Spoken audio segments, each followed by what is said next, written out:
자, 마더텅 뿌리 깊은 국어 2단계 1주차 공사회 문학 1 현대 소설이에요. 자, 소설은 처음이죠? 자, 제목이 현진건 운수 좋은 날. 다음 장 이어지니까 한 번 더 있나 봐요.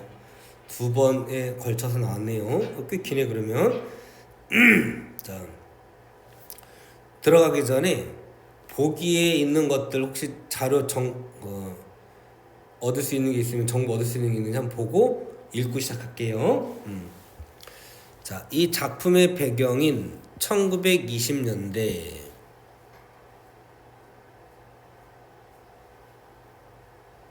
에는 일제강점기 토지 수탈로 인해서 지방의 소작농들이 몰락하고 도시로 몰려와 도시 빈민층을 이루던 시기였다. 도시 빈민층이 생겨났어요.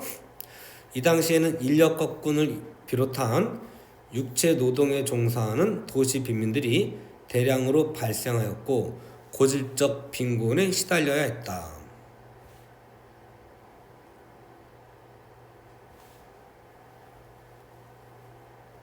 자, 이런 문제가 있었어요. 자, 그 다음에 여기도 좀 이해할 수 필요한 게 있는지 볼게요. 자, 반어법이란 반어법과 관련된 문제가 나올 거니까 제목 운수 좋은 날이 반어법이거든요. 자, 반어법이란 실제 의도나 뜻과는 반대되는 말.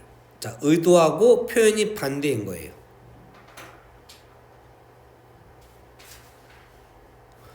의미를 강조하는 것을 말한다. 이는 주로 문장 형태로 나타나는 것이 일반적이지만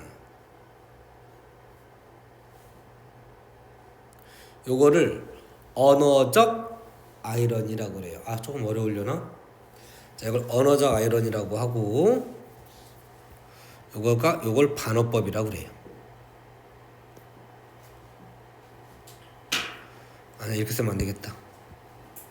자, 아이러니 반어예요. 자, 아이러니라고 하는 게 있는데 아이러니라는 단어 알죠?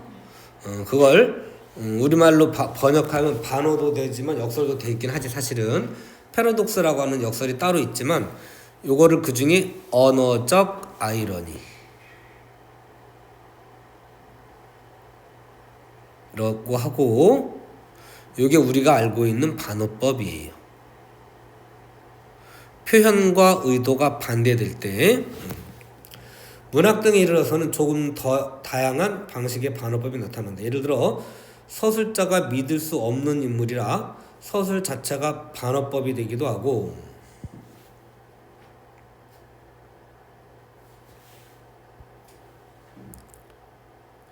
자, 서술자가 믿을 수 없는 인물이라 요거를 좀 어려운데 말이 용어가 괜찮을까 모르겠네. 신뢰할 수 없는 화자 이런 말을 써요. 좀 어렵죠? 중학교 용어가 아닌데 자, 신뢰할 수 없는 화자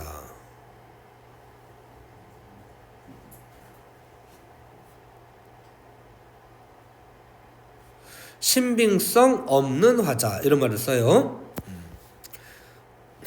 혹시 이런 말 들은 적 있어요? 있는 것 같아요? 그래요? 혹시 그러면 사랑손님과 어머니라는 작품 배운 적 있어요? 동백꽃이나 봄봄 배운 적 있어요?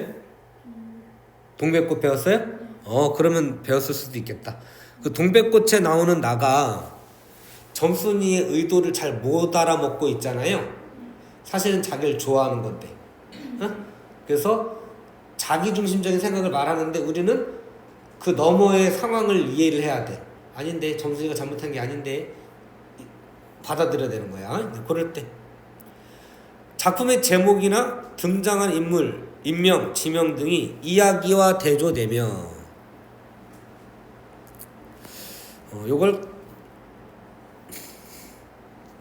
요거는 이제 요거는 상황적 아이러니라고 하고 이거 다 이해 못해도 좋아요.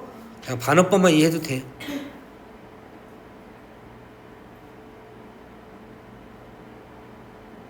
라고 하고, 이야기 전체 구조로 봤을 때 반대로 결정이 돼. 이런 걸 극적 아이러니라고 그래요. 그런데 고등학교까지의 과정에서는 이 극적 아이러니를 따지지 않아요. 그냥 위에 상황적 아이러니에 속하는 걸로 해요. 그러니까 우리는 그냥 반어법 일단 아시면 되겠고, 제목도 그냥 반어적 표현으로 봐도 되겠어요. 자, 가볼게요. 일단 제목이 운수 좋은 날인데, 마지막에 보면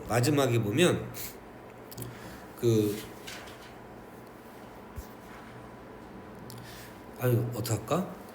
마지막에 보면 운수 좋은 날 줄거리 알아요? 몰라요? 줄거리 혹시 알아요? 몰라요? 마지막에 보면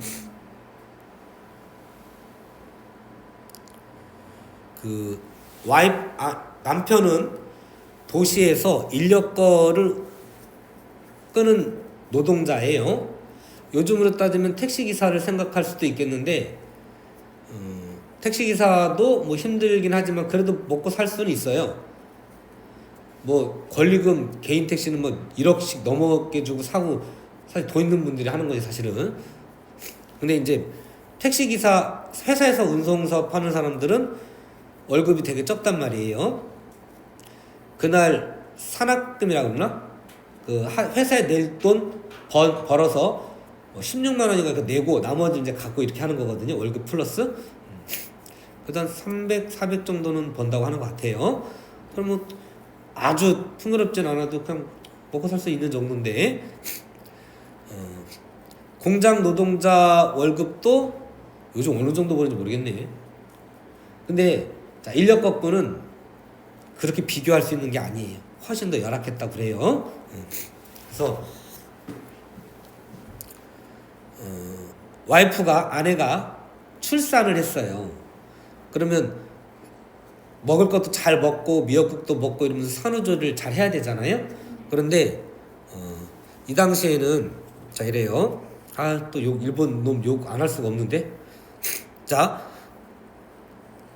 1890년대 나라를 뺏기기 전에 미국 생산량이 약 60%였어요.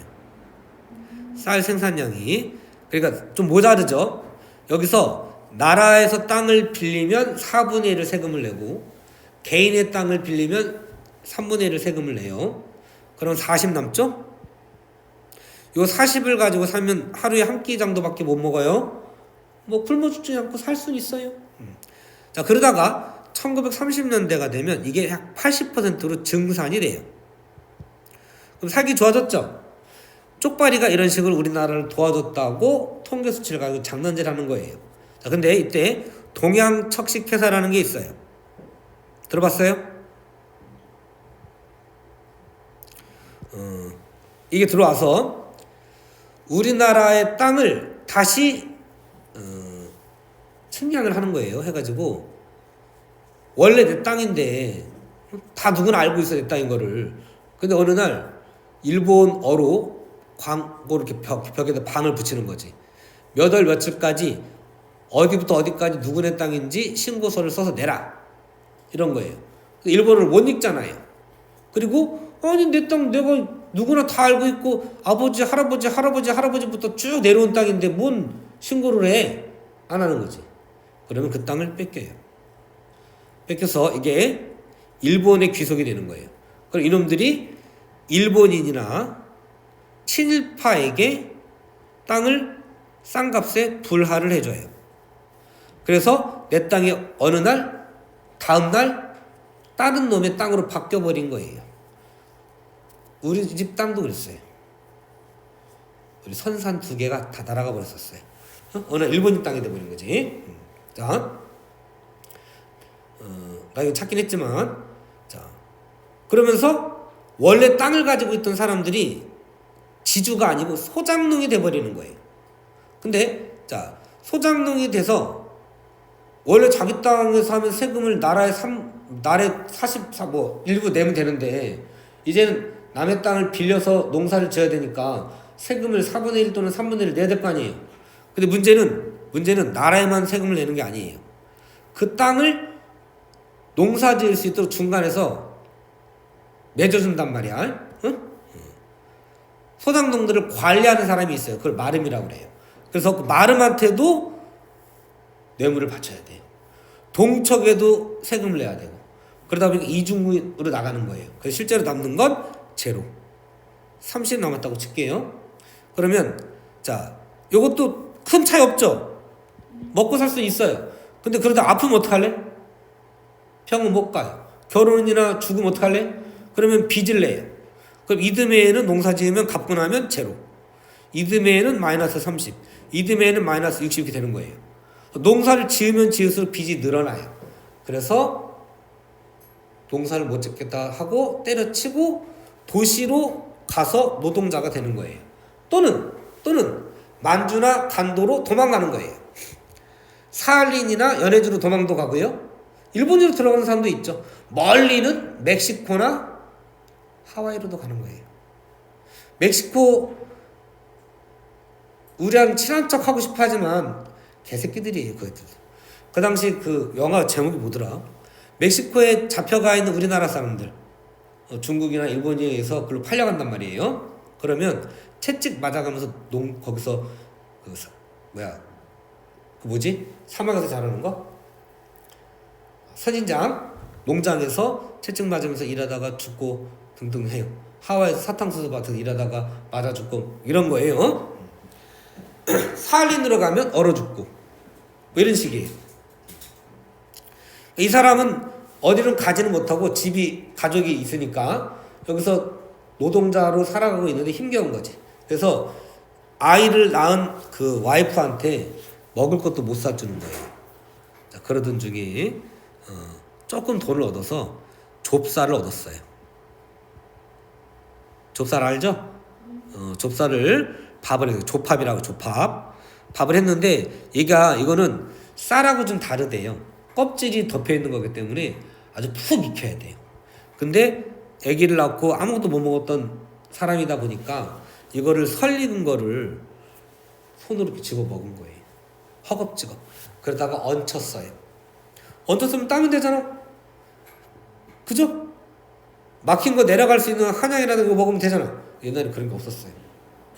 우리가 먹는 가스 알면서 이런 것도 궁중에서 하나 먹던 것이지 서민들이 먹을 수 있었던 게 아니에요. 이걸 시름시름 앓고 있는데 왜 앓고 있는 건지도 모르는 거지 사실은. 어느 날 이제 남편이 코 때문에 미치겠다. 자, 남편이 또 일을 하러 나가야 되잖아요. 그날 돈을 벌어 그래도 좀 조금이라도 먹고 살 수 있는 방법이 생기니까. 근데 와이프가 오늘은 나가지 말아요 제발 이러는 거예요.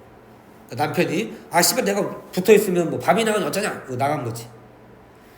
일을 막 하다가 집 근처로 오면 마음이 불안해져요. 와이프가 걱정되는 거지. 그러다가 집에서 멀어지는 손님을 태우고 가면 발걸음이 가벼워져요. 마음이 편해지는 거지.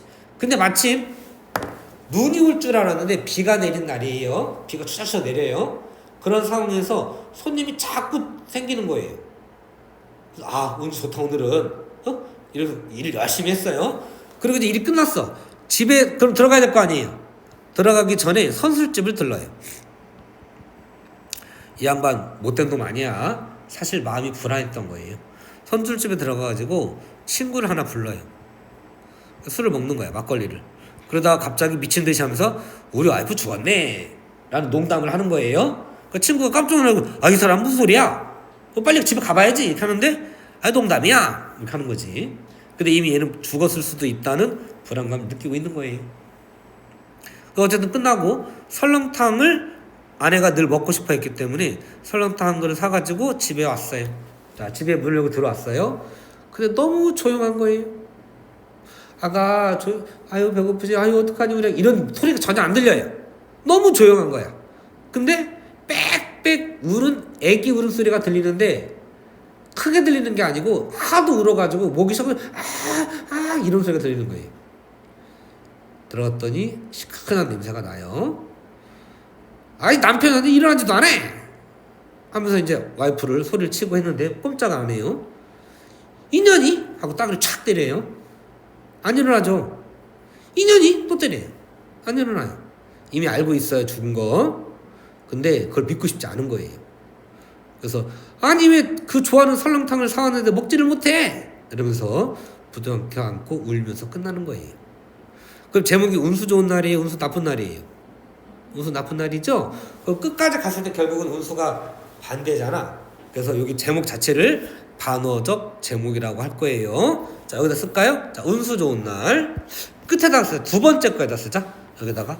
자, 인물이 결국 죽어요. 주인공은 아니고 주인공 아내라고 할까요? 주인공 아내? 주인공 인물도 주인공을 착각하기 쉬우니까 주인공 아내가 죽은 날이에요. 알고 봤더니 죽은 아주 비극적 날이었던 거야. 그래서 이 제목을 반어적 제목으로 볼 수 있어요. 원래는 이건 극적 아이러니인데 극적 아이러니라는 말을 고등학교 때는 안 써요.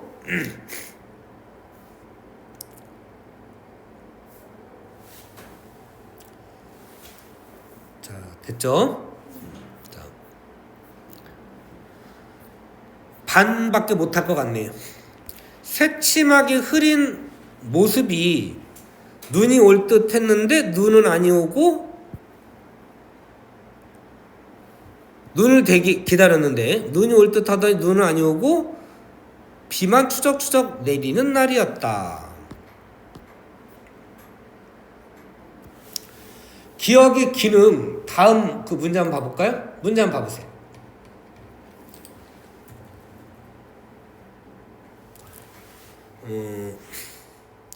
눈이 물론 차갑긴 한데 한방눈 같은 건 좀 푸근한 느낌도 줘요.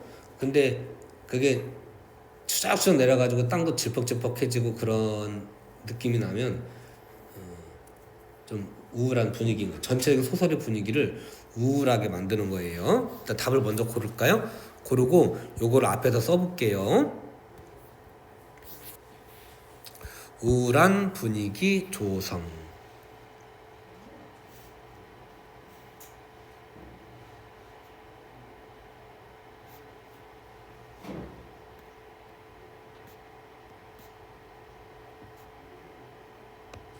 우울한 분위기 조성. 사실 아내의 죽음을 암시한다 이렇게 하기도 해요. 모르신 것 같네요. 이 날이야말로 동서문 안에서 인력 꺾은 노루사랑 김첨지 주인공이에요. 인력 꺾은 김첨지예요. 실제로 첨지는 아니고 첨지는 벼슬 이름인데 첨지는 아니고 그냥 나이 든 사람 이렇게 가리키는 말이에요. 오래간만에도 닥친 운수 좋은 날이었다. 나중에 보니까 사실은 뭐야? 운수가 나쁜 날이었죠? 전체 구성으로 봤을 때 구성상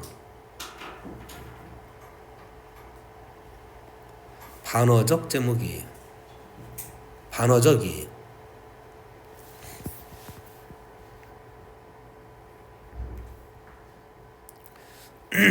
문 안에 사대문 안에 거기도 문 밖은 아니지만 문 안에 들어간답시는 앞집 만화님을 전찻길까지 모셔다 드린 것을 비롯해 전찻길 시대 배경을 알 수 있는 단어예요.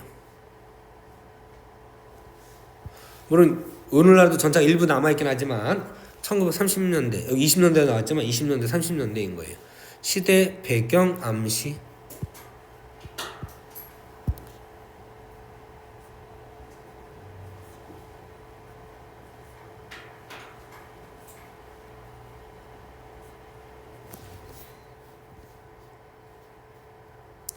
모셔다 드린 것을 비롯으로 하여 시작해서 행여나 손님이 있을까 하고 정류장에서 어정어정하며 내리는 사람 하나하나에서에게 거의 비는 듯한 눈결을 보내고 안 그러면 굶어 죽으니까 이따가 마침내 교원 선생님인 듯한 양복쟁이를 동광학교까지 태워다 주기로 되었다. 첫 번에 30전, 둘째 번에 50전, 아침 대바람에 그리 흉치 않은 일이었다. 비교적 돈을 많이 번 편이었다. 그야말로 재수가 옴붙어서 근 열흘 동안 돈 구경도 못한 김첨지는 10전짜리 백동화 서푼 또는 5푼이 찰깍하고 손바닥에 떨어질 때에 거의 눈물 흘릴 만큼 기뻤다. 그만큼 열악한 상황이었던 거예요. 더구나 이날 이때 이 80전이라는 돈이 그에게 얼마나 유용한지 몰랐다. 컬컬한 목에 모주 한 잔도 적실 수 있고 플러스 그보다 앓는 아내에게 설렁탕 한 그릇도 사다 줄 수 있어서 되게 소중한 돈인 거예요. 이 설렁탕은 아내에 대한 김첨지의 사랑을 의미해요.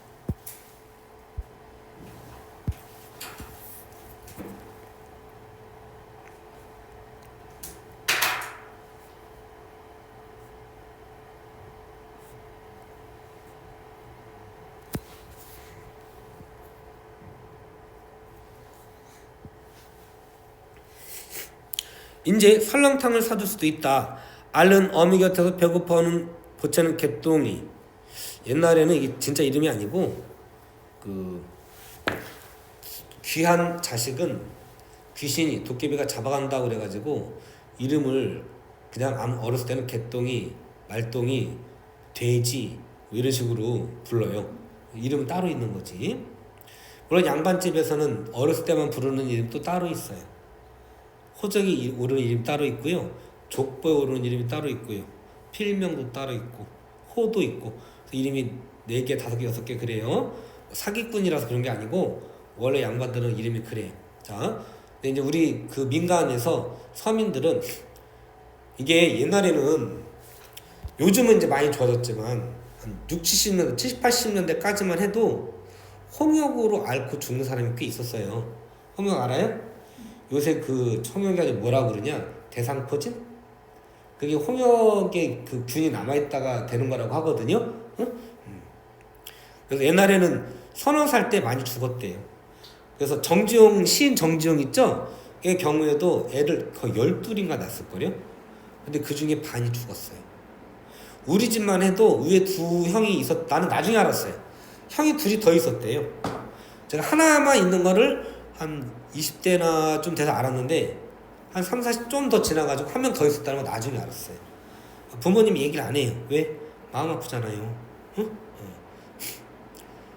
사고로 담벼락 무너지는 바람에 바로 위에 형은 죽었고 그 위에 형은 어떻게 죽었는지 잘 모르겠네요. 그리고 사고로 죽고 굶어 죽기도 하고 병으로 죽기도 하고 이래서 오래오래 살라고 오히려 개똥이, 소똥, 새똥이, 말똥이, 돼지 뭐 이런 식으로 불렀다고 그래요. 죽을 사줄 수도 있다. 80전을 손에 쥔 김첨지의 마음은 푼푼하였다. 마음이 훈훈하고 여유로웠다. 그런 뜻이에요. 푼푼하였다. 뜻 확인해 볼까요? 뭐라고 나오나요? 모자람 없이 넉넉하였다. 그러나 그의 영혼은 그걸로 그치지 않았다. 우리 이런 거 있잖아. 맨날 운이 없는 사람인데 오늘따라 너무 운이 막 겹쳐다가 일어나. 그럼 불안해지는 거지. 이거 씨발 큰일 나는 거 아니야? 이런 거예요. 땀과 빗물이 섞여 흐르는 목덜미를 기름주머니가 다 된 외목 수건으로 닦으며, 외는 일본을 뜻해요. 일본 원주민들. 수건으로 닦으며 그 학교 문을 돌아 나올 때였다. 뒤에서 인력거 택시 이런 거죠. 하고 부르는 소리가 난다. 자기를 불러 멈춘 사람이 그 학교 학생인 줄 김첨지 한 번 보고 짐작할 수 있었다. 그 학생은 다짜고짜로 남대문 정거장이 얼마야? 싸가지 새끼 반말이야. 그런 거니? 여기 학생을 너네들 학생을 생각하면 안 돼. 대학생이야. 자, 대학생은 뭐 고등학생일 수도 있고 지금하고 달라요. 중학생이라 하더라도 나이가 들어서 가는 거예요. 4-5살 이상 차이 나는 사람끼리 같은 교실에 있을 수도 있고요. 그러니까 싸가지 없는 건 아니야. 목이 너무 탄데. 자, 어른이에요 사실은 라고 물었다. 아마도 그 학교 기숙사에는 이로써 겨울방학을 이용하여 귀향하려 함이리라. 오늘 가기로 작정을 했건만 비는 오고 지문 입구에서 어찌할 줄 모르다가 마침 김첨지를 보고 뛰어나왔음이리라. 자, 이거 아까 김첨지의 마음은 푼푼하였다 그랬죠. 그러면 서술자가 인물의 심리를 알아요 몰라요? 아는 거죠. 근데 요거는 이 학생의 첫 상황에 대해서는 추측형으로 쓰고 있죠. 자, 이거 그러면 일단 시점은 무슨 시점일 것 같아? 여기다 써볼까? 공간이 없네.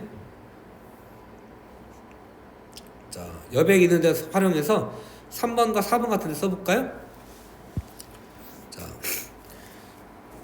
몇 인칭 무슨 시점 같아요? 3인칭.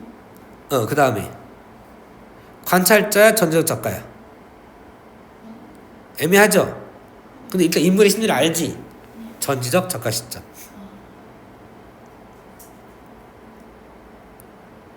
이건 시점을 굳이 외울 필요는 없어요. 책에 따라서는 관찰적으로 했을 수도 있어. 근데 일부에 대해서는 관찰을 하고 있고 김첨지 내 속마음을 다 알고 있잖아요. 그래서 이거를 3인칭 시점으로 모든 인물의 심리를 다 써주면 재미가 없어요. 뭔가 좀 새롭게 알게 되고 추측하게 되고 이런 게 없으면 재미가 없는 거야. 그래서 주인공 김첨지는 속마음을 다 써주고 앞뒤 상황을 다 써주고 다른 인물에 대해서는 김첨지 시각에서만 보는 거예요. 요거를 제한 시점이라고 그래요. 이럴 때 김첨지를 초점 화자라고 그래요.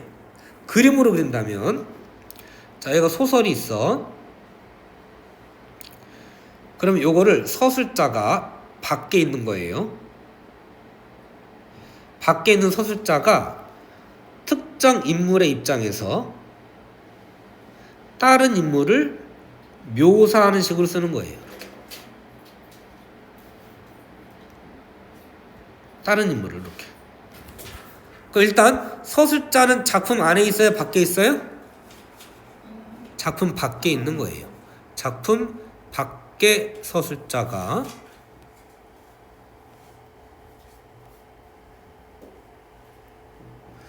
전지적 신의 입장에서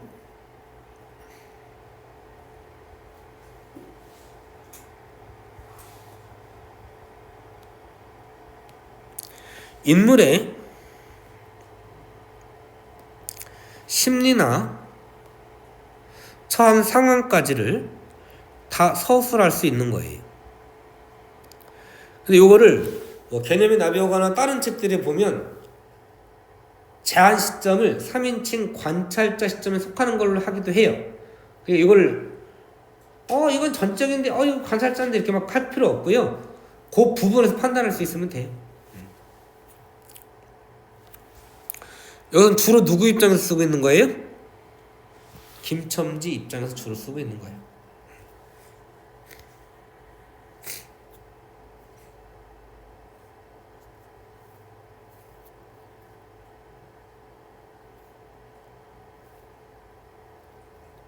이럴 때 요 인물을 얘를 초점 화자라고 그래요.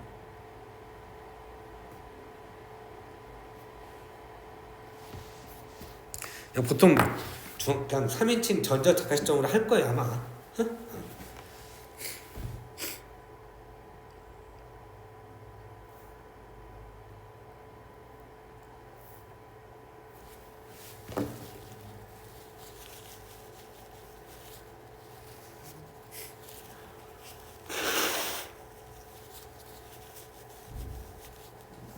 됐어요?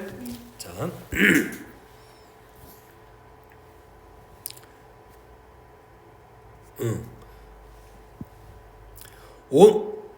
그렇지 않으면 왜 구두를 채 신쯤을 질질 끌고 비록 고구라 양복일망정 노박이로 비를 맞으며 김첨지를 뒤쫓아 나왔으랴. 자, 어쨌든 양복을 빼입긴 했는데 집에 가려니까 좀 잘 보여야 될 거 아니에요? 그래서 물려받은 헌 양복이긴 하지만 양복을 입긴 입었잖아요. 나름대로 멋을 낸 건데 거기서 막 비 맞으면서 올 일이 없잖아. 근데 급하게 잡아야 되니까 비를 맞으며 뛰어든 거야. 택시 이렇게 온 거예요. 이해되시죠? 김첨지 쫓아 나왔어. 이런 건 좀 짐작 추측형으로 쓰고 있죠. 그러니까 관찰자라고 보고 읽을 듯한데 김첨지에 대해서 다 쓰고 있기 때문에 전적으로 볼게요.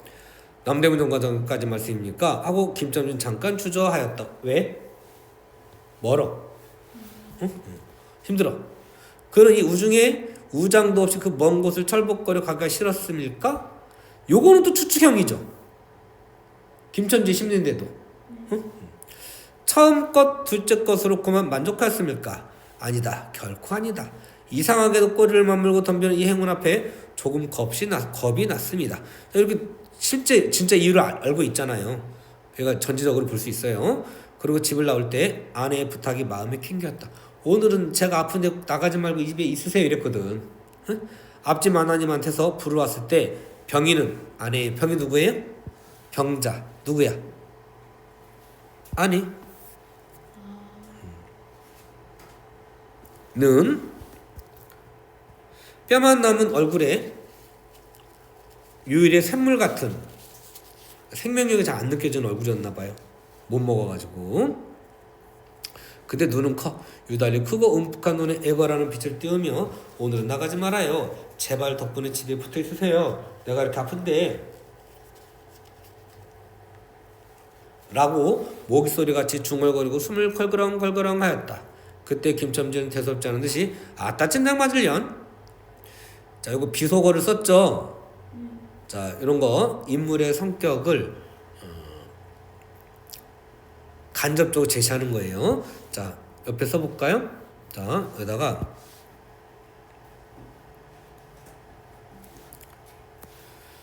요거 큰 따옴표가 있죠? 큰 따옴표가 있으면 요거는 서술 대화 묘사 중에 요건 대화인 거예요. 대화를 통해 인물의 성격을 독자가 짐작할 수 있게 써주는 거를 간접적 성격 제시라고 그래요.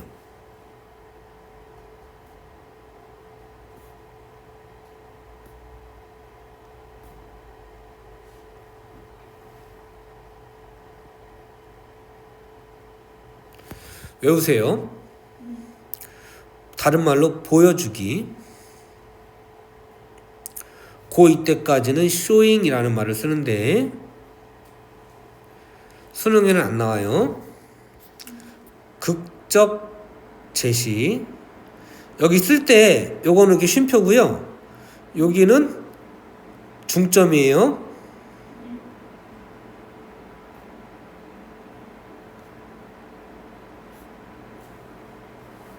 여기도 쉼표 찍어야구나 이렇게. 자, 이게 무슨 말이냐면 이렇게 얘기하는 뜻이에요. 극적 제시, 장면적 제시. 이거를 첫 글자 따가지고 이렇게 외우세요. 간, 보, 극, 장. 이게 학생들이 너무 잘 못 외워. 그래서 첫 글자로 따가 간보극장, 명복장 이렇게 한 건데 이런 극장이 있는 건 아닌데. 자, 전개 속도는 느리지만 생동감은 주는 거예요. 쓰자. 이러면 전개 속도는 느리지만 여기는 일부만 한 거라 뭐 그렇긴 한데 전개 속도는 느리지만 전개가 느리다는 걸 전개 속도를 지연시킨다 이런 말을 쓰고 그러나 생동감은 강한 거예요.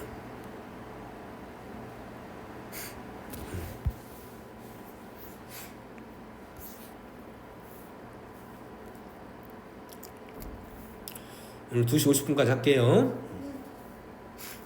됐죠? 하고 훌쩍 뛰어나오려니까 환자 누구예요?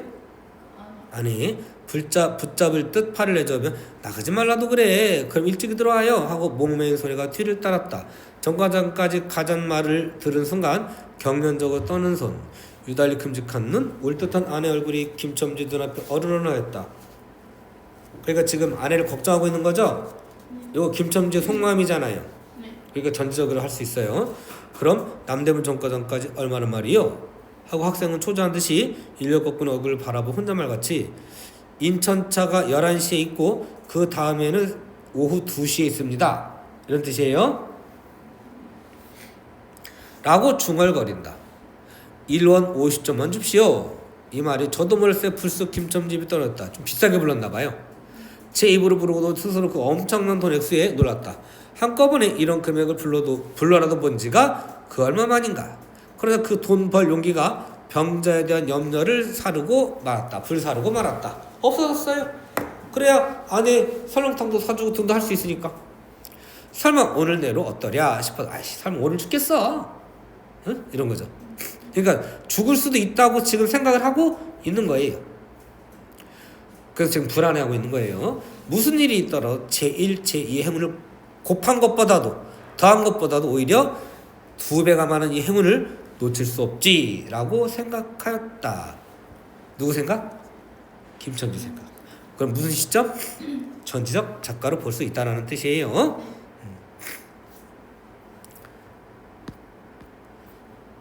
다 할 수 있을까? 그냥 일단 본문 읽어볼까요?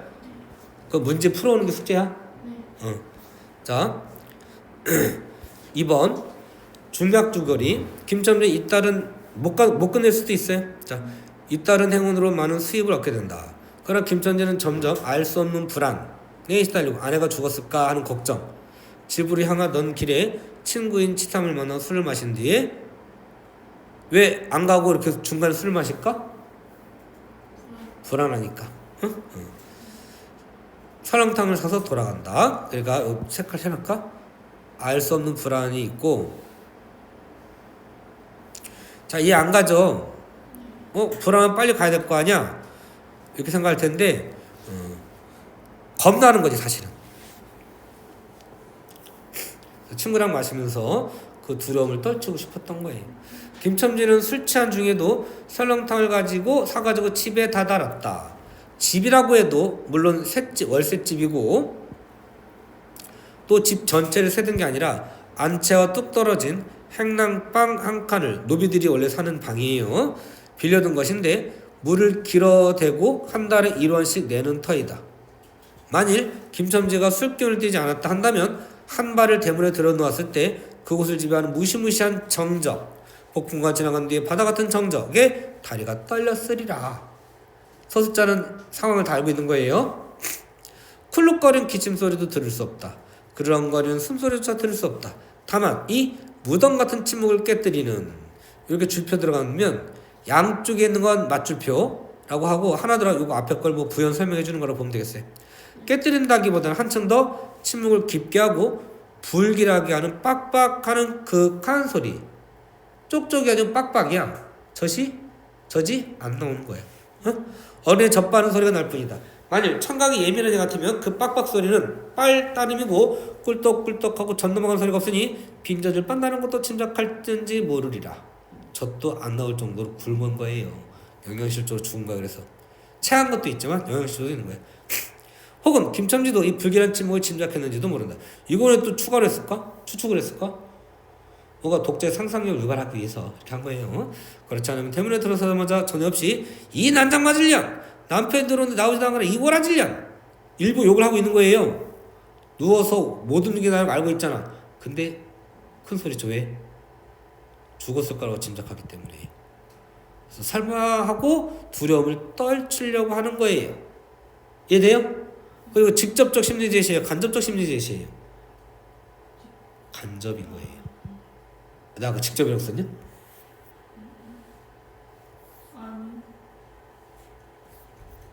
어디다 썼지?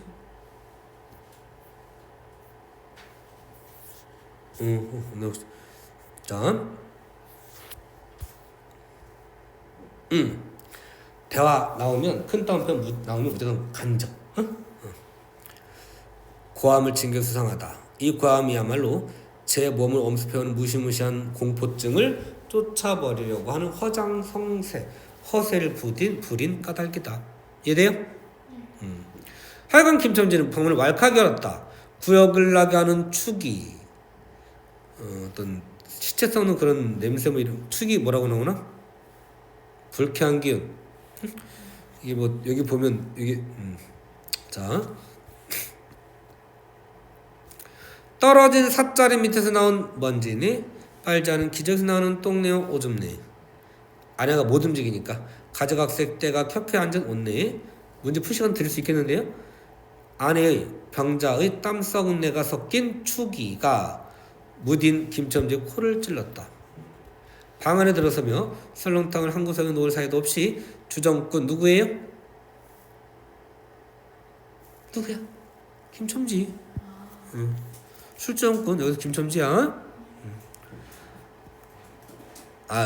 모를까봐 물어보는 거야. 그러니까 겁먹지 마시고 뭐라고 하는 거 아니니까 이제 자기 알지 모를지 잘 몰라서 그래요.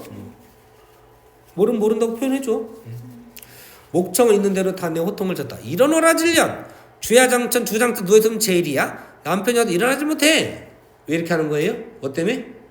두려움을 떨쳐내려고. 직접적 성격 제시, 간접적 성격 제시? 무슨 뭘까? 대화 나오면 간접. 대화 간접 이렇게 연결해놔. 응? 술에 함께 발길을 누운 여자를 몹시 찼다. 그러나 발길에 채이는 건 사람의 살이 아니고 나무 등걸과 같은 느낌이 있었다. 전지적 작가 시점이죠. 이때 빽빽 소리가 응아 소리로 변하였다. 개똥이가 물었던 젖을 빼어놓고 운다. 운데도 온 얼굴을 찡긋 웃쳐서 운다는 표정할 뿐이다. 응아 소리도 입에서 나는 게 아니고 마치 뱃속에서 나는 듯하였다. 울다가 목도 잠겼고 또 울 기운조차 다 사라진 것 같다. 시진 사라졌다예요. 확인해 볼까요? 기운이 빠져 없어짐 그랬네요. 다할시 다할증 한자 한 번씩 보라고 가는 거예요.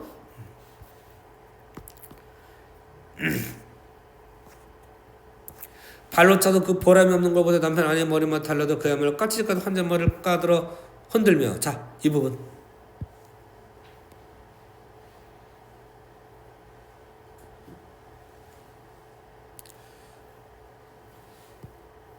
밑줄 요 정도만 할게.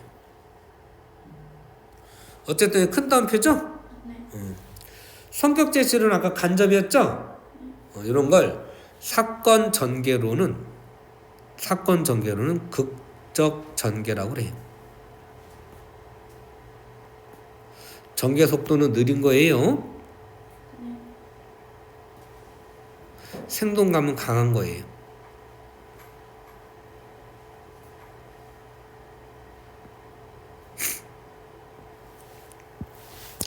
이년아 말을 해 말을. 입이 붙었어 이 오라질년. 응? 이것 봐 아무 말이 없네. 이년이 죽었단 말이야. 왜 말이 없어? 이미 죽었다고 알고 있는 거예요. 응? 대답이 없네. 정말 죽었나 봐이. 이러다 눈이 흰 창을 덮은 이로자. 이럴 때 영화로 이거 많이 본다고 생각해봐. 누가 봐도 죽은 것 같아. 근데 그걸 믿고 싶지 않은 거야 김첨지는. 사실 미안하기도 하지. 아기를 낳은 이후에 제대로 챙겨주지도 못했으니까 얼마나 마음이 아프겠어. 응? 그래서 따귀도 때리고 욕도 하고 발로 걷어차기도 하고 그래서 일어났으면 하는 마음이 사실 있는 거예요. 얼마나 슬프냐. 응? 생동감을 주는 거예요. 이 눈가 왜 나를 바라보지 못해 천장 모르냐. 응? 하는 말 끝에 목이 메었다. 그러다 산 사람의 눈에서 떨어진 닭똥 같은 눈물. 아내의 죽음으로 인한 슬픔, 안타까움이에요. 절망감 같은 것도 되겠죠? 죽으니 뻣뻣한 얼굴을 어릉어릉 적시었다. 뚝뚝 떨어지는 거예요.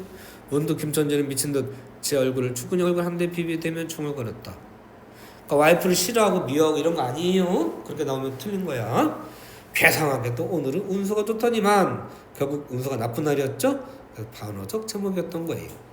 자, 지금 다 풀고 가자. 풀고 채점하고 갈게요.